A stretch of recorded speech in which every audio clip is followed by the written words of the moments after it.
Hello mga mi! So, another videos na naman tayo. And may nakita akong makeup look. Ang ganda-ganda ng makeup look na to. So, gusto ko siyang i-create. So, ipapakita ko na lang yan sa screen.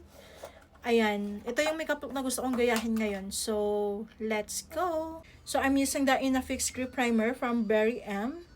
So, hindi na ako nag-moisturizer guys kasi na-try ko minsan. Nag-moisturizer ako tapos nilagay ko tong primer na to. So, parang hindi siya maganda pang match. So, gustong-gusto ko yung primer na to guys kasi meron siyang glow effect sa skin. Hindi ako na-irritate sa product na to. Sticky na ng face ko so kahit magdikit-dikit ka ng ano dyan. So, talagang secure talaga yung foundation mo dyan na hindi maghuhulas. So, maglalagay lang ako ng Smashbox Photo Finish sa center ng face ko because meron akong combination skin. So, itong part na to is very oily. So, maglalagay lang ako ng konti. So, kapag kasi naglagay ka ng maraming primer, may possibilities na mag-cake yung makeup mo or maghulas. Kailangan talaga sakto lang. So, sa foundation naman, gusto kong gamitin yung Huda Beauty na foundation ko. Medyo ano nga lang siya, yellowish. So, okay lang yan. Kasi maano naman yung sa concealer. Walang problema dyan. So, ito naman kasing foundation na to is very full coverage. So, mga mi, yung primer natin na Berry M. Sobrang matita mga mi, pero yung primer ko kasi kapag nilagay mo siya sa skin mo and pinatungan mo ng foundation, mas nangingibabaw yung glowiness ng primer.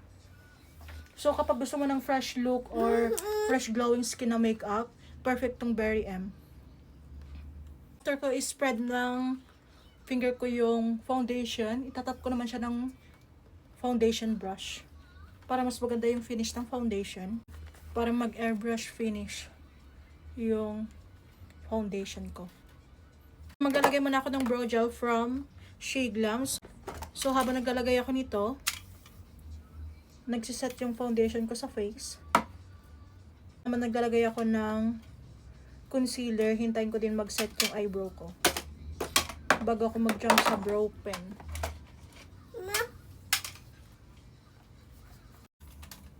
Hindi ko tuloy nagagamit yung Maybelline brow gel ko.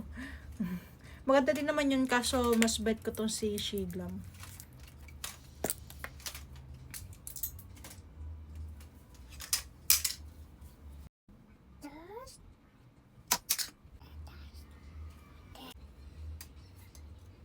So, sa kilay na maglalagay muna ako ng powder at saka yung pen. Kasi hindi natin ma-achieve yung ganyang kilay kung hindi tayo magpa-powder. Or pencil, ganun. So, magpa-powder lang muna ako dito.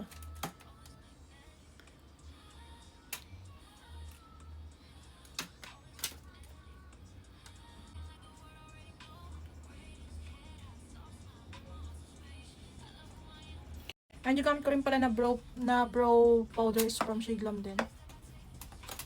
And then mag-brow pen na ako.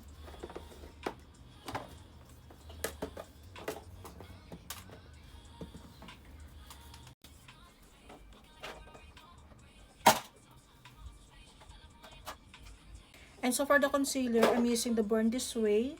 I'm in the shade Porcelain. So, ang ganda ng concealer na to guys kasi nakaka-blur siya ng pores. And kapag binigyan mo sa skin mo, as in, parang wala ka talagang pores. Wala kang tinatago sa mukha mo. And then, i-blend ko lang siya using my concealer brush. Ayun siya mga mi. Ang ganda ng, pagka-blend niya sa skin ko. As in, nagbabrighten na siya tapos, nag-smoothen pa yung pores ko.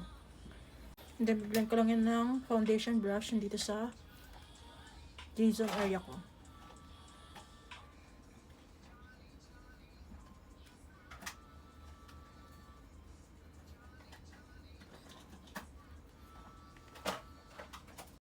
Ang ganda talaga ng finish ng concealer na to. And for the contour, I'm using the Huda Beauty Fox Filter Concealer. Tama ba? Fox Filter. Basta concealer to ni Huda Beauty. So, in the shade Crumble. Nak! So, parang gusto ko din maglagay dito. Pang pa-warm ng eyes ko. Super warm. Ayan. So, ganyan lang guys. Then, i-blend ko lang sila with my contour with my nose contour brush. So, makikita nyo yung picture, ganyan yung contour ng ni ate girl.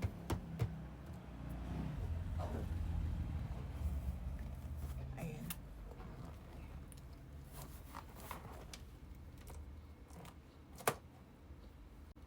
So, hindi pa talaga ganyan yung finish niyan.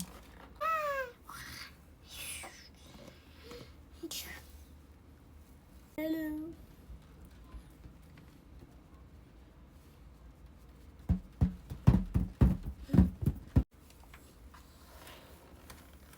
This.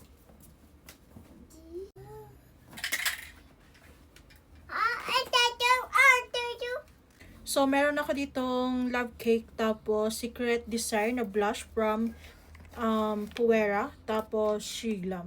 So, ito yung gagamitin ko guys, pang mimix ko lang silang dalawa. Ayan, so, meron tayo dito din. And maglagay din ako konti sa forehead. Ayan, with Puera blush.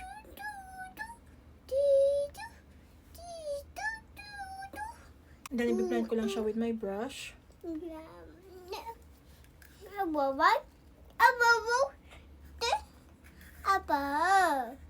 So, first time ko guys na ipag-blend tong dalawang blush na to with a different brand. Ayan, so ang ganda nila. Ang ganda nila. Ang ganda kayo ng skin ko guys, para talagang balat ng mayaman. Set ko lang yung face ko using this Laura Mercier set finishing powder. No hulas talaga yung makeup mo dito kapag ito yung setting powder mo. Hindi mo na kailangan ng retouch.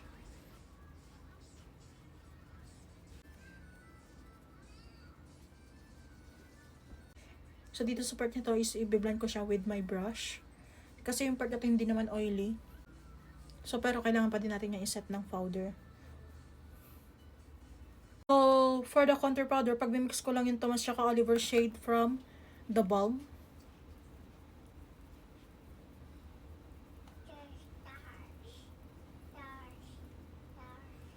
Ayun siya mga mi. So, mas pointed na yung nose ko. And maglalagay lang ako dito ng contour. Ayun, so, ganyan mga mi. And, dito rin naman sa face na to. And gagamitin ko yung Frat Boy shade na blush from The Balm. Yung pag-apply nyo ng blush is lifted. So, for the eyeshadow, gagamitin ko yung dalawang palette ko na from Shiglam. First shade is ito. Yung Ginger Snap. So, biblad ko lang yan dito sa crease ko. So, yung brush na gamit ko, hindi ko na kung saan ko nabili to, pero sobrang ganda niya.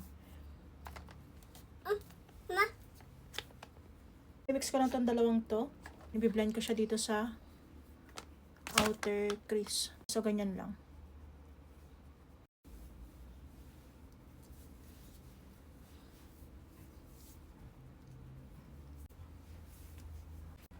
So, dito naman sa part na to, gagamitin ko tong glitters na to. So, itatap ko lang yan dito sa eyelid ko. Ayan siya mga mi. Sobrang ganda yan. So, ito talaga yung papaganda sa eyes ko mga mi. So, ilalagay ko lang yan dito sa ibabaw ng eyeshadow na nilagay ko kanina. So, ipapop up ko lang siya dito. So, para makagawa ng eyeliner, gagamitin ko tong shade na to. And then, i-apply ko lang siya dito sa part na to.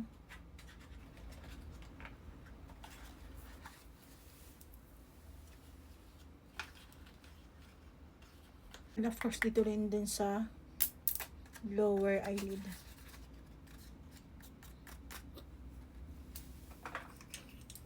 So, maglalagay din pala ako ng glitters dito sa part na to. And for the inner highlighter, gagamitin ko lang tong shade na to. So, binasa ko pala mga mi yung brush ko para mas matingkad yung kulay ng eyeshadow na ilalagay ko dito sa part na to. Kasi kapag hindi mo in-sprayan ng mist yung brush mo, so hindi titingkad yung eyeshadow. Para mas kita yung eyeshadow ko, maglalagay ako ng eyelid tape. Mga mi, nalagay ko na yung yung eyelid tape ko. Ito naman yung gagamitin kong lashes. So, nalagay na yung eyelashes ko mga may. So, mami, para ako naka-filter na lashes. Alam niyo yun. Ang ganda-ganda. Ang soft ng eyes ko ngayon. So, maglalagay din pala ako ng falsies dito sa baba ng lashes ko. So, babalik ako ulit. So, yan na mga may, nakalagay na yung lower lashes ko. And then, magsa-setting spray muna ako bago ako maglagay ng highlighter. Para kumapit talaga yung highlighter sa face ko. At mga may, so mag-wait lang tayo hanggang mag-set yung setting spray sa skin ko. And yung gagamitin kong highlighter is from The Balm. Ay, so maglalagay lang ako dito sa nose, sa cheeks, and then dito sa part na to.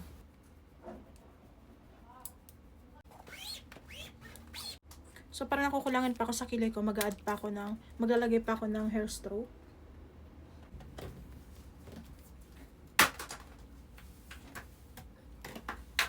Ay, maglalagay lang ako ng lip liner. Don't worry guys, malapit nang matapos tong mahabang video natin.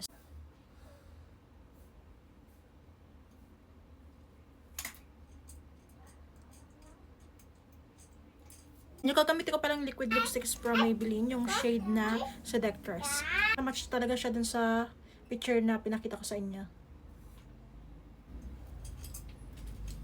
So, ito na pala yung final look natin mga mi.